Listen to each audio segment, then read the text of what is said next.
BNP নেতা প্রধানমন্ত্রী তারেক জিয়া ঘোষণা তাদের প্রতি আমি চ্যালেঞ্জ ছুড়ে দিলাম, বিদ্যুৎ আর গ্যাসের সংকট চলতেছে বেশি। যেই বিদ্যুতের সমস্যা রয়েছে, যেই গ্যাসের সমস্যা রয়েছে, আর বলেছেন 3 মাস না 6 মাসের টাইম দেব আপনাদের কাছে সবার। সরকার থেকে ভালো কোনো পরিকল্পনা নিয়ে আসতে পারে।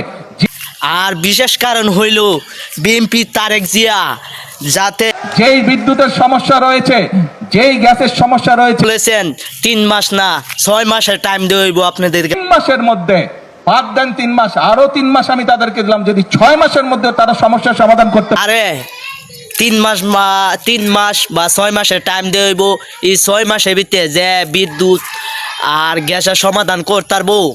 আমার মুখের কথা না, বিএনপি তারেক জিয়ার মুখের কথা। প্রত্যেকটি পরিকল্পনা আমরা বাস্তবায়ন করব। তাই সবাই কিন্তু এই গ্যাসের সংকট বা বিদ্যুতের সংকট যদি সমাধান করতে পারে, বিএনপি তারেক জিয়া বলেছেন সমাধানের জন্য তারা যদি সরকার থেকে ভালো কোনো পরিকল্পনা, হ্যাঁ দুজু সংকট দুজু সমাধান করতে পারে। আর বিশেষ কারণ বিএনপি তারেক জিয়া বলেছেন বা সংকট দুজু সমাধান করতে পারে তার সমাধানের জন্য তারা যদি সরকার থেকে ভালো কোনো পরিকল্পনা নিয়ে আসতে পারে। সবাই কিন্তু ভিডিওটা বিদ্যুতের গতিতে শেয়ার করবেন। ধন্যবাদ সবাইকে। সমস্যার সমাধান করতে পারে, তাহলে তাদের প্রত্যেকটি পরিকল্পনা আমরা বাস্তবায়ন করব।